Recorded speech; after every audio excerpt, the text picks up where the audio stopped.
اعوذ باللہ من الشیطان الرجیم بسم اللہ الرحمن الرحیم الذین کفروا وصدوا عن سبیل اللہ اضل اعمالهم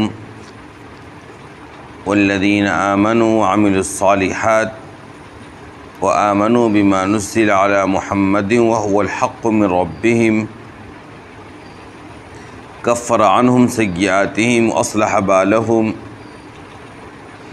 ذلک بأن الذین کفروا اتبعوا الباطل وأن الذین آمنوا اتبعوا الحق من ربهم كذلك يضرب الله للناس أمثالهم فإذا لقيتم الذين كفروا فضرب الرقاب حتى إذا أثخنتموهم فشدوا الوثاق فإما منا بعد وإما فداء حتى تضع الحرب أوزارها ذلك ولو يشاء الله لانتصر منهم ولكن ليبلو بعضكم ببعض والذين قتلوا في سبيل الله فلن يضل أعمالهم سيهديهم ويصلح بالهم ويدخلهم الجنة عرفها لهم۔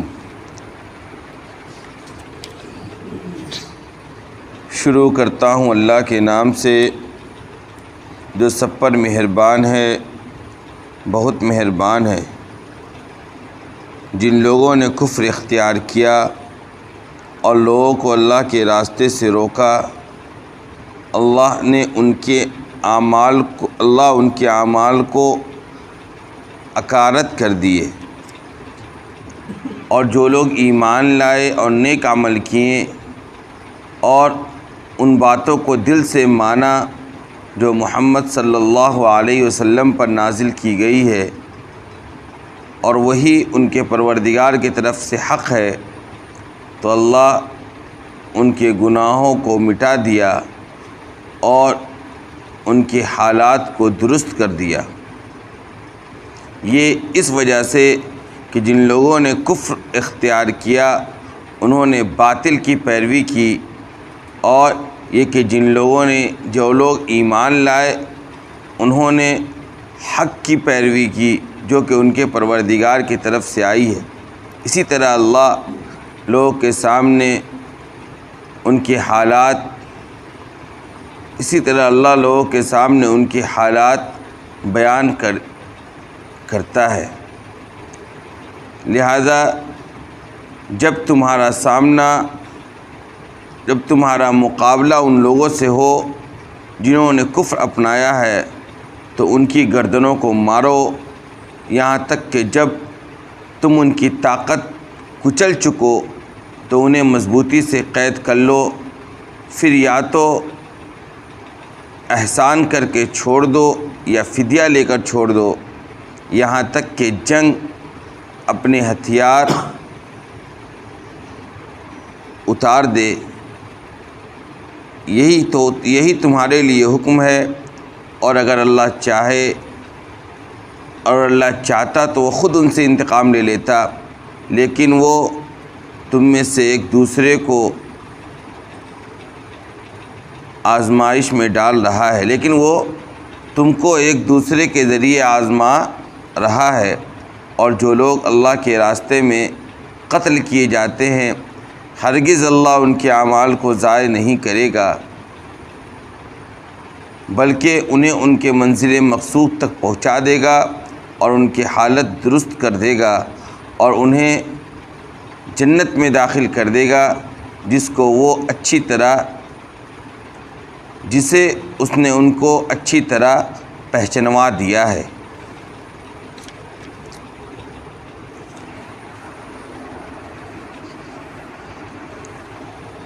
سورہ محمد کا آغاز ہو رہا ہے آج۔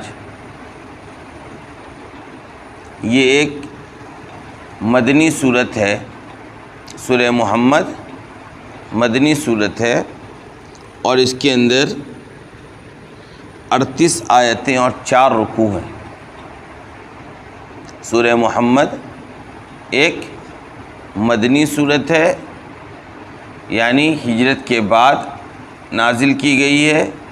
اس کے اندر 38 آیتیں اور 4 رکوع موجود ہیں۔ اس صورت کا نزول غزوہ بدر کے فوراً بعد ہوا ہے.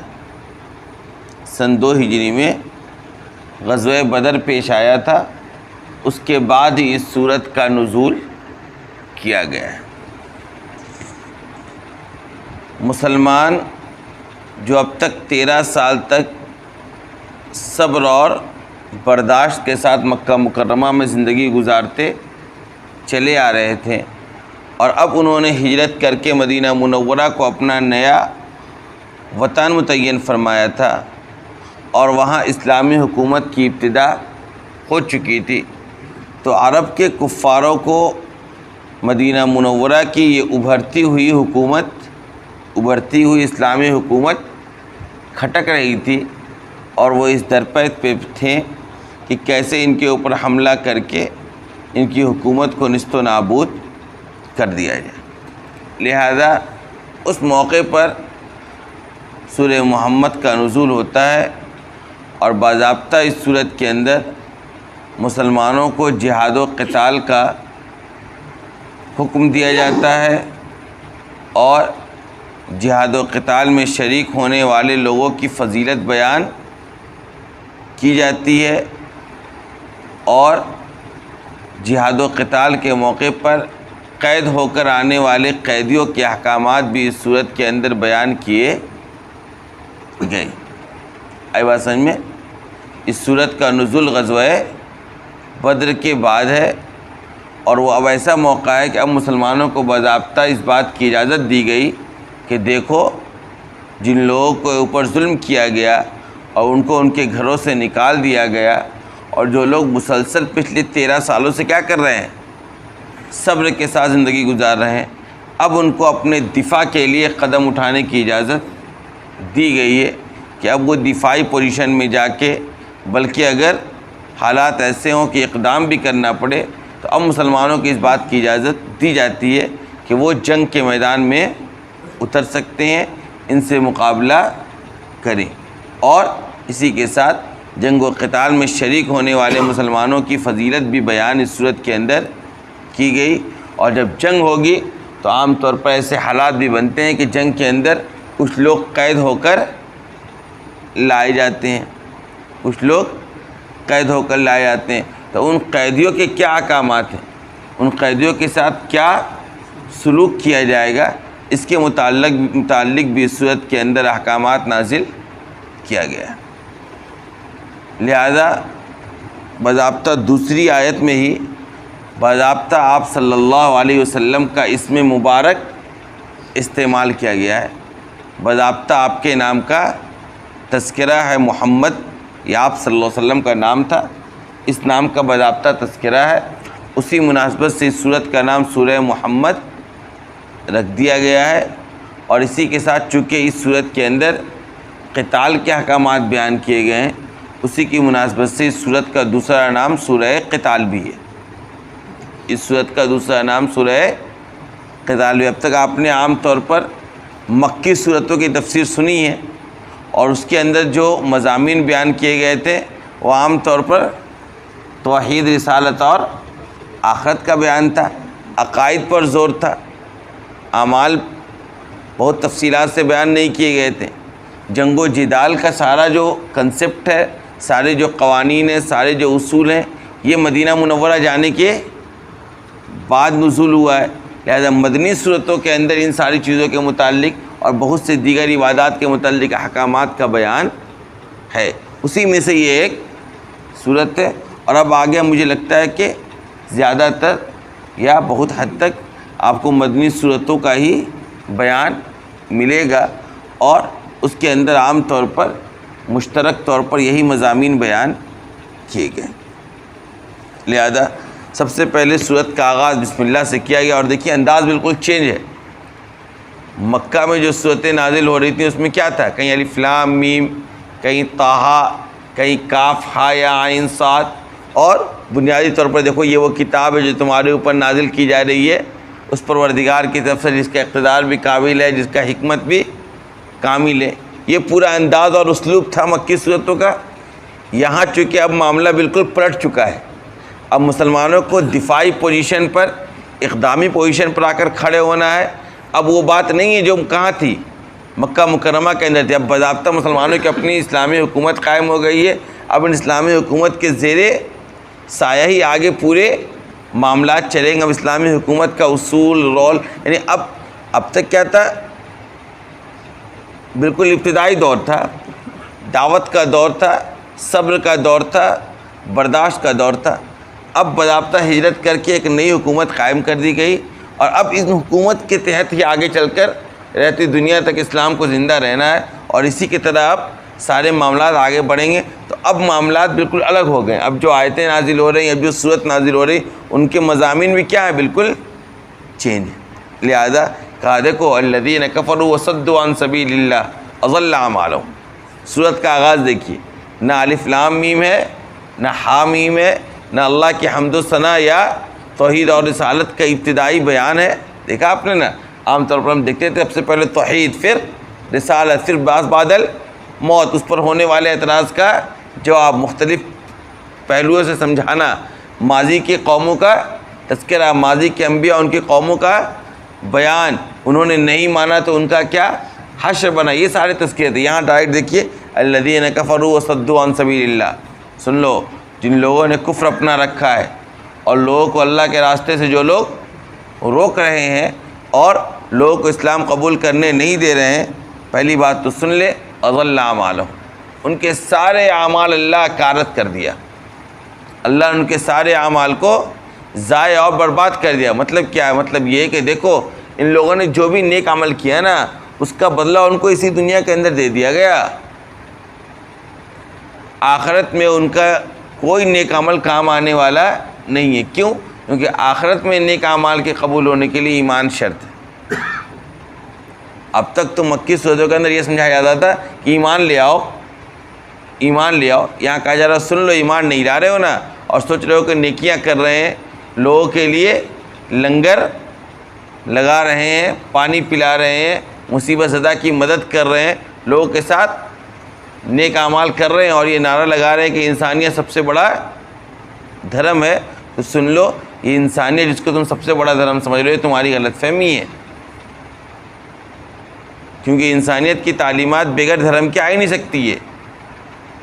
لہذا دھرم سب سے بڑی چیز ہے، اسی سے آدمی جانتا ہے کہ کون چیز انسانیت کے لیے قابل تعریف ہے اور کون اعمال ہے جو انسانیت کے لیے قابل مذمت ہے۔ یہ ساری تعلیمات کہاں سے آتی ہے؟ مذہب سے آتی ہے۔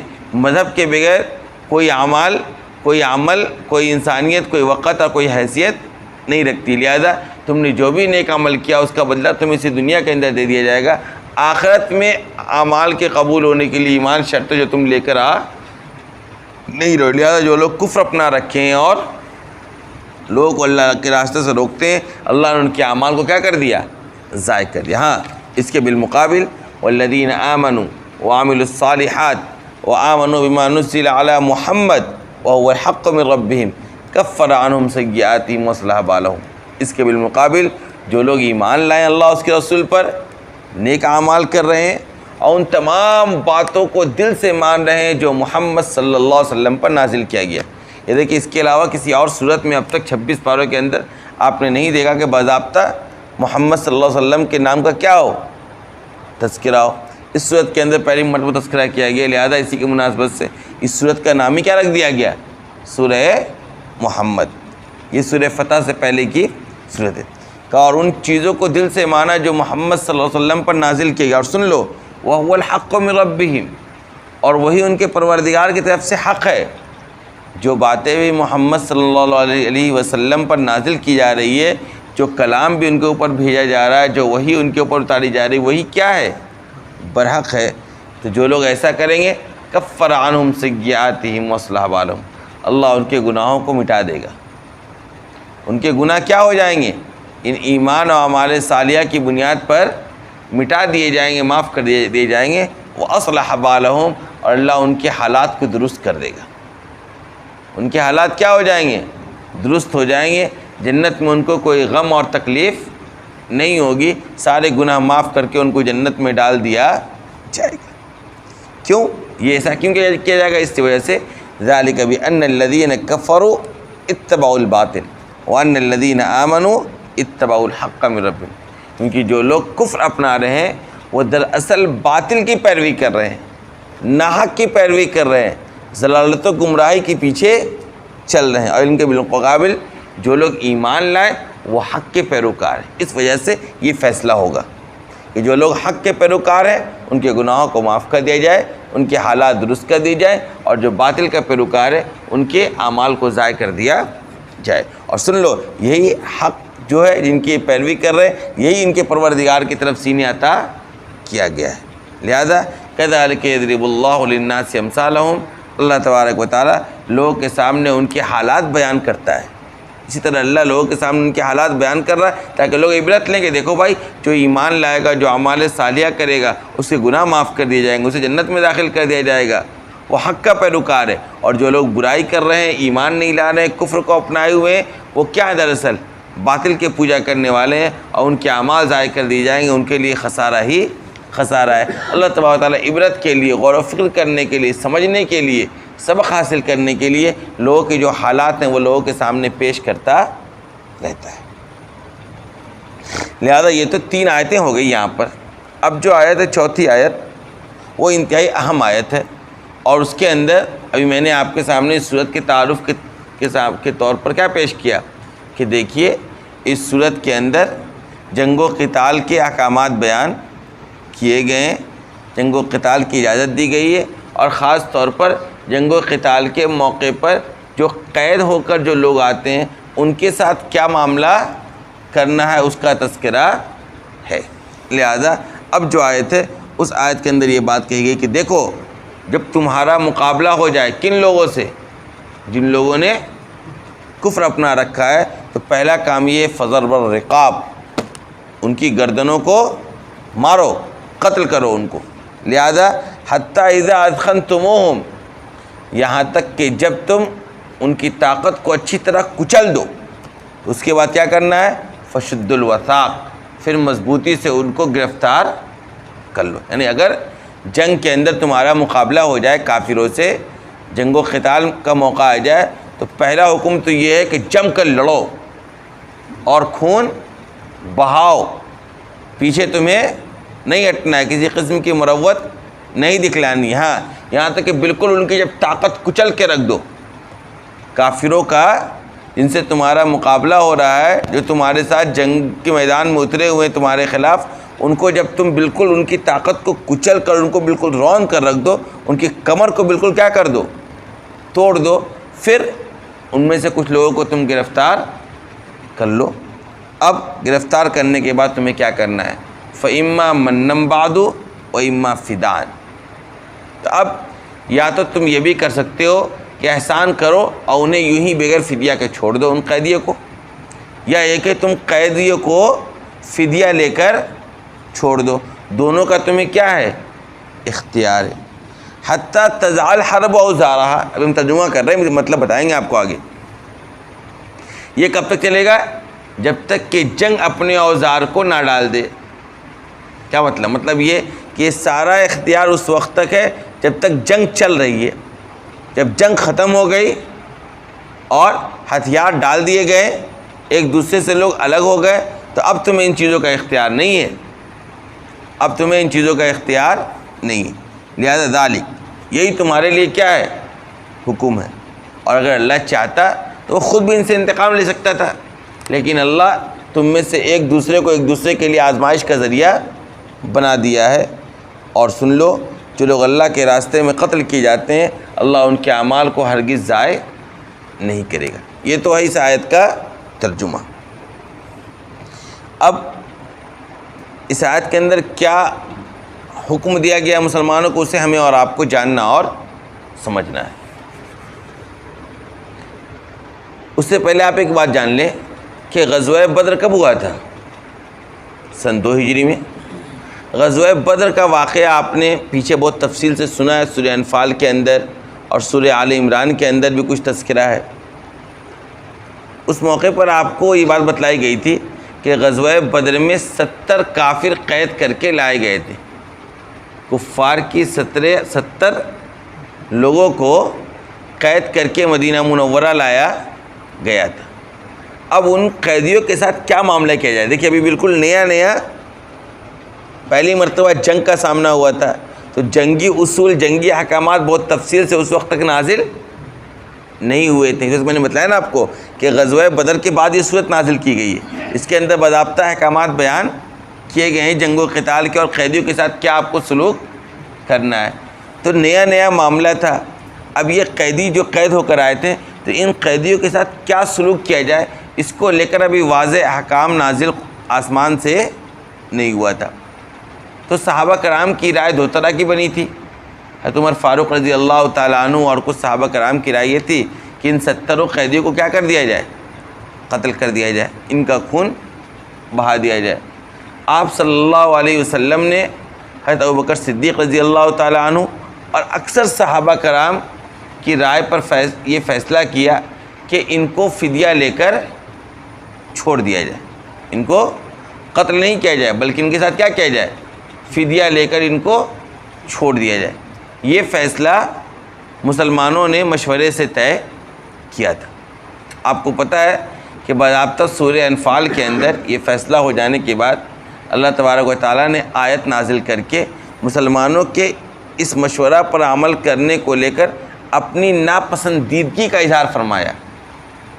اللہ تبارک و تعالیٰ نے آیت نازل کر کے یہ بات بتلائی کہ دیکھو تم نے جس رائے پر عمل کیا وہ رائے مجھے پسند نہیں تھی، بلکہ پسندیدہ رائے میری رائے پسندیدہ وہ تھی. کون؟ جو حضرت عمر رضی اللہ تعالیٰ عنہ نے تمہارے سامنے مشورہ کے طور پر پیش کیا تھا. یہ سورہ انفال کے اندر مسلمانوں کو یہ آیت نازل کر کے یہ بات بتلا دی گئی تھی. اب ہوا یہ کہ اس کے بعد مسلمانوں کو تھوڑی پشیمانی بھی ہوئی کہ ہم لوگوں نے وہ عمل کیا جو اللہ کی نظر میں پسندیدہ عمل نہیں تھا. اس کے بعد مسلمان یہ سمجھنے لگے کہ شاید اب آگے بھی معاملہ یہی ہوگا. کیا؟ کہ شاید جب بھی قیدی قید ہو کر آئیں تو انہیں قتل ہی کرنا ہے، ہم فدیہ لے کر چھوڑ نہیں سکتے. آئی بات سمجھ میں؟ جب یہ واقعہ ہوا اور قرآن کریم نے ناپسندیدگی کا اظہار فرمایا تو مسلمان یہ سمجھ بیٹھے کہ اب آئندہ بھی اگر جنگ ہوگی تو جنگ کے اندر اگر کچھ لوگ قید ہو کر آئیں گے تو ان قیدیوں کے ساتھ ہمیں کیا کرنا ہے، قتل کا معاملہ کرنا ہے، ان کو فدیہ لے کر ہم چھوڑ نہیں سکتے. آ رہی بات سمجھ میں؟ یہ مسلمانوں کے ذہن و دماغ میں یہ بات آئی. قرآن کریم نے یہ آیت نازل کر دی، سورہ محمد کا نزول ہوا اور اس کے اندر باضابطہ قیدیوں کے احکامات بیان کر دیے اور کہا دیکھو ایسی بات نہیں ہے، یہاں معاملہ کچھ اور تھا. یہاں کیا معاملہ تھا؟ یہاں معاملہ یہ تھا کہ دیکھو یہ موقع تھا کافروں کی طاقت اور ان کے غرور کو خاک میں ملانے کا. بدر میں یہ لوگ بہت متکبرانہ انداز میں مسلمانوں پر حملہ آور ہونے آئے تھے. سمجھتے تھے کہ مسلمانوں کے پاس کوئی طاقت ہی نہیں ہے، یہ تو ہمارے بھگائے ہوئے لوگ ہیں، 13 سال تک تو ہمارے رحم و کرم پر تھے مکہ مکرمہ میں، ان کی ہمت نہیں تھی کہ کھل کر اپنی عبادت کر سکیں. اور ابھی مدینہ منورہ گئے 1.5 سال ہے، 1.5 سال میں آدمی کیا نئی طاقت بنا لے. نئی حکومت آتی ہے تو اس کو بھی اپنی حکومت مضبوطی کے ساتھ چلانے کے لیے 5 سال چاہیے کم از کم. دوسرے ٹرم میں جا کر کچھ بڑے بڑے کام کرتے ہیں. تو مسلمانوں میں کیا طاقت ہوگی 1.5 سال کے اندر؟ تو متکبرانہ انداز میں ان لوگوں نے یہ سوچا تھا کہ چل کر ہم مسلمانوں کا نام و نشان ہی مٹا دیں مدینہ منورہ کے اندر. اور یہاں جب مقابلہ ہوا تو بالکل ہی پاسا پلٹا ہوا تھا. انہیں تو ان مسلمانوں سے مقابلہ ہوا جن کو یہ بالکل لاغر اور کمزور سمجھتے تھے، اور حالت یہ ہوئی کہ ان کے تمام سرما قتل کر دیے گئے، انہیں شکست کا سامنا کرنا پڑا. تو یہ وقت تھا ایسا کہ ان کی پوری طاقت کو کچل دینے کا وقت تھا. لہٰذا اس وجہ سے اس وقت مصلحت اور حکمت کا تقاضا یہ تھا کہ ان قیدیوں کو بھی قتل کر دیا جاتا. اگر ان 70 قیدیوں کو قتل کر دیا جاتا تو پھر ان کافروں کی ہمت اور طاقت نہیں ہوتی کہ وہ واپس لوٹ کر پھر مسلمانوں پر احد میں اور احزاب میں آ کر حملہ کرتے. آئی بات سمجھ میں؟ تو وہ سچویشن بالکل الگ تھا. لیکن اس کا مطلب یہ نہیں ہے کہ اب رہتی دنیا تک مسلمانوں کا جب بھی جنگ ہوگا تو جو بھی قیدی آئیں گے سب کو قتل ہی کر دو. ایسی بات نہیں ہے. ہاں اب کیا حکم ہے وہ اس آیت کے اندر بتلا دی گئی، اور وہ یہ ہے کہ دیکھیے کافر قیدیوں کے ساتھ مسلمانوں کو 4 طرح کے سلوک کرنے کا اختیار دیا گیا ہے. کافر قیدیوں کے ساتھ مسلمانوں کو کیا کرنا ہے؟ 4 طرح کے احکامات پر عمل کرنے کی اجازت دی گئی ہے۔ پہلا کیا ہے؟ پہلا تو حکم یہ کہ دیکھو جب جنگ کے میدان میں جانا ہے نا تو وہاں مروت نہیں کرنی ہے۔ جنگ کے میدان میں تو بالکل مد مقابل کو تم کو رون کر رکھ دینا ہے، ریت کر رکھ دینا ہے، کاٹ کر رکھ دینا ہے۔ آئی بات سمجھ میں؟ جنگ کے میدان میں کسی قسم کی مروت تمہاری طرف سے یہ کوئی اخلاق کی بات نہیں ہوگی۔ جب مقابلہ ہو ہی گیا اور مقابلے میں اتر ہی گئے تو اب بالکل ان کی طاقت کو توڑ کر رکھ دینا ہے، کمر کو توڑ کر رکھ دینا ہے، طاقت کو کچل کر رکھ دینا ہے۔ یہ تو پہلا تمہارا کام ہے۔ لیکن اس کے بعد اگر ایسا ہو کہ چند لوگ قید ہو کر آئیں تو دیکھو اس کے ساتھ تمہیں کیا کرنا ہے وہ تم جان لو۔ پہلا کام یہ ہے کہ مسلمان اگر چاہیں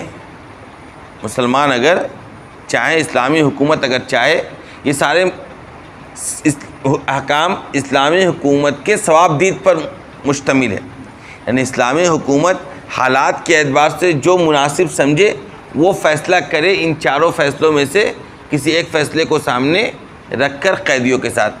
پہلا فیصلہ یہ، اگر مسلمان حکومت یہ سمجھتی ہے کہ ان قیدیوں کو ساتھ احسان کر کے بلا فدیہ، بغیر کوئی مالی عوض لیے انہیں چھوڑ دیا جائے تو یہ فیصلہ کیا جا سکتا ہے۔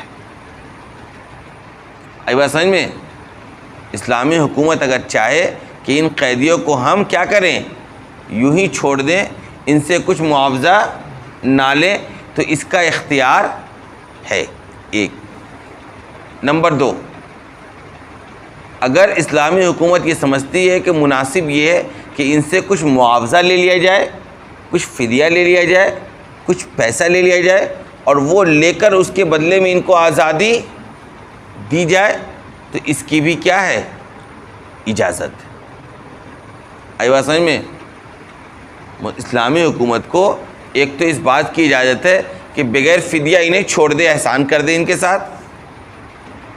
دوسری اجازت یہ ہے کہ انہیں کیا کرے؟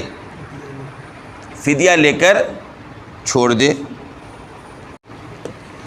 اور تیسرا حکم یہ ہے کہ اگر اسلامی حکومت کو یہ لگتا ہے کہ جو لوگ قید کر کے لائے گئے ہیں انہیں اگر ہم چھوڑ دیں گے تو آگے چل کر یہ مسلمانوں کے لیے نیا خطرہ پیدا کر دیں گے، اگر اسلامی حکومت کو یہ لگتا ہے کہ ان قیدیوں کو اگر ہم چھوڑ دیں گے تو یہ کیا کریں گے؟ آگے چل کر اسلامی حکومت کے لیے اور مسلمانوں کے لیے نیا خطرہ پیدا کر دیں گے، تو اسلامی حکومت کو اس بات کی اجازت ہے کہ ان کو قتل کر دے، قیدیوں کو کیا کر دے؟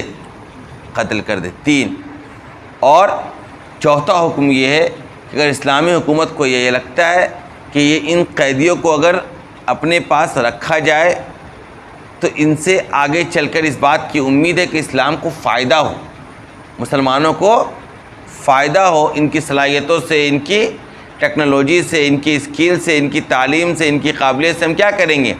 اپنے فوج کو مضبوطی دے سکتے ہیں، اپنی حکومت میں فائدہ اٹھا سکتے ہیں، تو اسلامی حکومت کو اس بات کی اجازت ہے کہ ان کو غلام اور باندی بنا کر اپنے یہاں رکھ لے۔ آئی بات سمجھ میں؟ بنیادی طور پر اسلام نے 4 طرح کا حکم دیا قیدیوں کو لے کر، یا تو بغیر فدیہ احسان کر کے چھوڑ دے، یا مال لے کر فدیہ لے کر چھوڑ دے، یا اگر لگتا ہے کہ ان کو چھوڑنے میں نیا خطرہ مول لینا ہے تو ان کو قتل کر دے، یا یہ لگتا ہے کہ ان کو اگر اپنے پاس غلام باندی بنا کر رکھیں گے تو مسلمانوں کے لیے فائدہ ہوگا تو ان کو غلام باندی بنا کر رکھ لے۔ یہ 4 حکم۔ اب سن لیجئے، ان 4 حکم میں ایک صورت ہے جہاں ان کو رکھنا ہے اپنے پاس غلام باندی بنا کر، تو یہاں بھی غلام باندی بنا کر آپ اسلامی احکامات کے مطابق ہی رکھیں گے۔ کیا مطلب؟ مطلب یہ ہے کہ غلام اور باندی اور قیدیوں کے ساتھ جس حسن سلوک کا اسلام نے آپ کو حکم دیا ہے ان حسن سلوک کی رعایت کے ساتھ ان کو آپ رکھیں گے۔ 4 5ویں چیز آ جائیے، یہ تمام تو تب ہے جب آپ کا جس مد مقابل سے مقابلہ ہو رہا ہے، جن پارٹیوں سے آپ کی جنگ ہو رہی ہے، ان کے ساتھ آپ کا کسی قسم کا ایگریمنٹ نہیں ہے، قیدیوں کو لے کر کوئی معاہدہ نہیں ہے پہلے سے تب ان چاروں چیزوں کا آپ کو اختیار ہے۔ اور اگر پہلے سے کسی ملک سے آپ کا معاہدہ اور ایگریمنٹ ہے کہ اگر ہمارے درمیان جنگ ہو جائے تو جنگ کی صورت میں اگر کوئی فوجی ہمارا تمہاری قید میں چلا جائے تو اس کے ساتھ کیا معاملہ کرنا، اگر کوئی ایگریمنٹ اور معاہدہ ہے تب تو اسلامی حکومت اس بات کے لیے مجبور ہے اور اس کو اس بات کا حکم دیتا ہے اسلام خود کہ وہ اس ایگریمنٹ کی رعایت کے ساتھ زندگی گزارے۔ آئی بات سمجھ میں؟ اگر کوئی ایگریمنٹ اور معاہدہ ہے پہلے سے تو ان قیدیوں کے ساتھ اسی ایگریمنٹ اور معاہدے کے ساتھ ہی تمہیں رویہ رکھنا ہے۔ اور آپ جان لیجئے آج کی دنیا میں سارے ممالک نے اپنے ایک دوسرے ممالک کے ساتھ قیدیوں کو لے کر ایک ایگریمنٹ اور معاہدہ کر رکھا ہے۔ ابھی گزشتہ سال میں ہمارے پڑوس سے ہمارے یہاں جنگ ہوئی، اس موقع پر ہمارا ایک قیدی وہاں چلا گیا تھا، ایک فوج ہمارا وہاں کیا بن گیا تھا، ایک کمانڈر ہمارا وہاں قیدی بن گیا تھا، ان کے قید میں چلا گیا تھا۔ تو اس کے بعد انہوں نے اس کے ساتھ کچھ معاملات کیے تھے، تو ہندوستانی حکومت نے باضابطہ آبجیکشن کیا تھا کہ جنیوا میں آج سے 50 سال 60 سال پہلے جو ایگریمنٹ ہوا ہے قیدیوں کو لے کر اس کی خلاف ورزی کی جا رہی ہے، اس کی خلاف ورزی کی جا رہی۔ تو آج کی دنیا میں کہیں بھی اسلامی حکومت ہے تو وہ قیدیوں کے ساتھ وہی سلوک کرے گی جو ایگریمنٹ اور معاہدے میں طے ہے پہلے سے۔ آئی بات سمجھ میں؟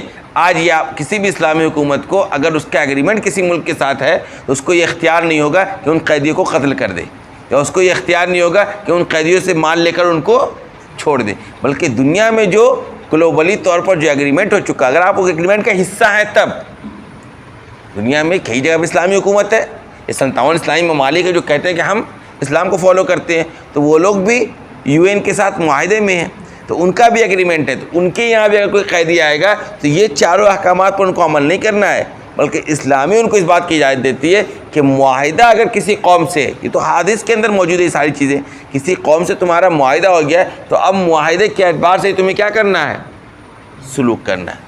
آئی بات سمجھ میں؟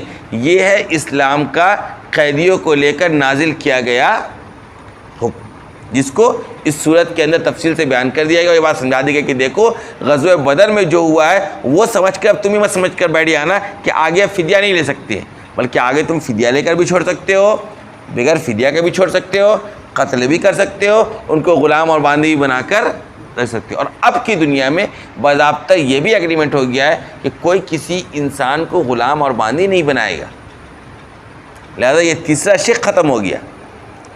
اب کی دنیا میں یہ ایگریمنٹ ہے کہ کوئی بھی کسی قیدی کو غلام اور باندی بنا کر رکھ نہیں سکتا ہے، لہذا یہ تیسرے شق پر بھی عمل اب نہیں ہوگا۔ اب 3 صورت تھی، وہ بھی اب چونکہ ایگریمنٹ ہوتا ہے لہذا اب ایگریمنٹ کے مطابق ہی قیدیوں کے ساتھ سلوک کیا جائے گا۔ یعنی آپ اندازہ لگائیے کہ غزوہ بدر کے قیدیوں کو مسلمان جب آزاد کیے تھے باضابطہ نئے کپڑے دے کر آزاد کیے تھے، حسن سلوک کی انتہا ہوئی تھی، جو اخلاق کریمانہ پیش کرنا تھا وہ سب کیا گیا تھا۔ مسلمانوں کو اس بات کی تعلیم ہے، اسلام اس بات کو نہیں دیتا ہے کہ قیدیوں کے ساتھ ظلم کرو، قیدیوں کو بھوکا رکھو، قیدیوں کو تکلیف سے گزارو، نہیں، اس کے ساتھ انسانی مروت، انسانی اخلاق وہ الگ ہے۔ ہاں ان کے ساتھ معاملہ وہ کیا جائے گا جو اسلامی حکومت جس بات کا فیصلہ کرے گی، جس کا اس کو قرآن و حدیث اختیار دیتا ہے، یا جس چیز کا اس نے ایگریمنٹ اور معاہدہ کر رکھا ہے۔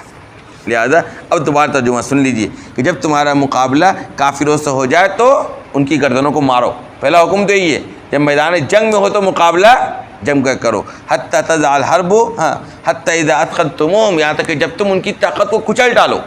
بالکل یہ سارے معاملات تب ہیں، پہلے نہیں شروع میں ہی بس قید کر کے لے کے چلے آؤ، نہیں، جب مقابلہ ہوا ہے تو پہلے جم کر مقابلہ کرو۔ ہاں جب ان کی طاقت کو کچل ڈالو، فشد الوثاق، تو ان کو مضبوطی سے قید گرفتار کر لو، پھر یا تو ان کو فدیہ لے کر چھوڑ دو یا یوں ہی احسان کر کے چھوڑ دو، یہاں تک کہ جنگ اپنے ہتھیار کو ڈال دے۔ یعنی یہ سارے معاملات تب ہیں، سارے اختیارات تب ہیں جب تک جنگ چل رہی ہے۔ جب جنگ ختم ہو گیا تو اب تو تمہیں دوسرا احکامات پہ عمل کرنے، اب جو قیدیوں کو لے کر معاملات ہیں وہ کرنے، اس سے پہلے کے سارے معاملات الگ ہیں۔ ذالک، یہی تمہیں حکم دیا گیا۔ اور سن لو، اگر اللہ چاہتا تو ان کافروں سے خود انتقام لے لیتا ہے، لیکن اللہ تم میں سے ایک دوسرے کو ایک دوسرے کے لیے آزمائش کا ذریعہ بناتا ہے کہ اللہ یہ دیکھنا چاہتا ہے کہ کون اللہ کے دین کے خاطر اپنی جان کو قربان کرنے کے لیے میدان جنگ میں اترنے کو تیار ہے، اور اسی طریقے سے کافروں کے لیے بھی عبرت ہے کہ وہ میدان جنگ میں مسلمانوں کے لیے اترنے والی اللہ کی نصرت اور مدد کو لے کر عبرت حاصل کرتے ہیں یا نہیں کرتے ہیں، اور اسلام کے دامن میں آتے ہیں یا نہیں آتے ہیں۔ اور سن لو والذین قتلوا فی سبیل اللہ فلن یضل اعمالهم، جو لوگ اللہ کے راستے میں قتل کر دیے گئے اللہ ان کو ہرگز ضائع نہیں کرے گا۔ مطلب یہ کہ یہ ٹکڑا یہ بات بتلاتی ہے کہ ہوا یہ کہ جب مسلمان جنگوں کے اندر شریک ہوئے اور فتح سے پہلے شہادت ہو گئی تو بہت لوگ یہ سمجھنے لگے کہ بھائی اصل تو کامیابی ہمارے لیے کیا تھی دنیا میں، مقصد کیا تھا میدان جنگ میں اترنا؟ فتح، اور فتح تک یہ لوگ زندہ رہے نہیں، فتح تک ان کو کامیابی ملنے تک یہ لوگ باقی رہے نہیں، لہذا ان کو وہ درجات حاصل نہیں ہوں گے جو ہمیں ہونے والے ہیں، یا یہ کہ ان کو وہ مرتبہ نہیں ملے گا، یا کہ ان کا عمل ضائع ہو جائے گا، ان کی شہادت بیکار ہو گئی چونکہ فتح سے پہلے ہی چلے گئے۔ تو قرآن نے کہا نہیں، سن لو، جو لوگ اللہ کے راستے میں قتل کیے گئے اللہ ان کے اعمال کو ہرگز ضائع نہیں کرے گا، ان کو ان کے مقصد کے مطابق انہوں نے کیوں میدان جنگ میں اترے تھے، وہ لوگ انہوں نے اپنی جانوں کی قربانی کیوں دی؟ جنت کے حصول کی خاطر، اللہ کی رضا خاطر، لہذا سیہدیہم ویصلح بالہم، اللہ ان کو ان کے منزل مقصود تک یعنی جنت تک پہنچا دے گا اور ان کے حالات کو درست کر دے گا۔ وَيُدْخِلُهُمُ الْجَنَّةَ عَرَّفَهَا لَهُمْ، اللہ ان کو اس جنت میں داخل کر دے گا جو اللہ نے ان کو بہترین طریقے سے پہچانوا رکھی ہے۔ یعنی مطلب یہ اس کا کہ دیکھو، ایک تو دنیا کے اندر جنت کی تفصیلات اتنی آ چکی ہے کہ مسلمان جنت سے اچھی طرح واقف ہے، دوسری تفسیر جو اکثر مفسرین کرام نے لی ہے اور وہی زیادہ بہتر ہے وہ یہ کہ دیکھیے اللہ تبارک و تعالیٰ نے جنت کے اندر جنتیوں کا جو مقام ہے نا، تو ہر جنتی کو اپنے مقام کو پہچاننے کو لے کر بھائی میری کون سی سیٹ ہے، ہم اور آپ جاتے ہیں برتھ کے اندر، ٹرین کے اندر، بوگی کے اندر، تو ہمارے پاس پتہ ہوتا ہے نا ٹکٹ سے کہ ہماری کون سی سیٹ ہے، کون سی کیبن میں کتنے نمبر برتھ ہماری، ہم جا کے اسی برتھ میں بیٹھ جاتے ہیں۔ اسی طریقے سے جنتیوں کا جنت کے اندر کون کون سا مقام ہے اس کے جاننے کا اتنا آسان وہاں پر طریقہ ہوگا کہ کوئی جنتی اپنے مقام کو پہچاننے میں دشواری نہیں ہوگی، ہر جنتی جا کے اپنے مقام میں آسانی سے پہنچ جائے گا۔ اسی لیے کہا اللہ نے وَيُدْخِلُهُمُ الْجَنَّةَ، اللہ ان کو جنت میں داخل کرے گا، عَرَّفَ لَهُمْ، جو اللہ نے ان کو اچھی طرح پہچانوا دی ہے، اچھی طرح جنوا دی، یعنی مسلمان جنتی وہ بہتر طریقے سے جنت میں اپنا مقام جانتا اور پہچانتا ہے اور وہاں اس میں وہ داخل ہو جائے گا، اس کا عمل فتح سے پہلے شہادت کے موقع کو لے کر ضائع نہیں ہونے والا، یعنی جس مقصد سے تم اترے ہو وہ مقصد میں تم کامیاب ہو گئے، بھلے دنیاوی طور پر اس مقصد میں کامیابی سے پہلے ہی تمہارا کیا ہو گیا، قتل ہو گیا، یا تمہاری شہادت ہو گئی، یا تم شہید کر دیے گئے۔ آئی بات سمجھ میں؟ چونکہ تھوڑا سا حکامی آیات تھے اس لیے تھوڑا وقت بھی زیادہ لگا۔ آخر دعوانا الحمدللہ۔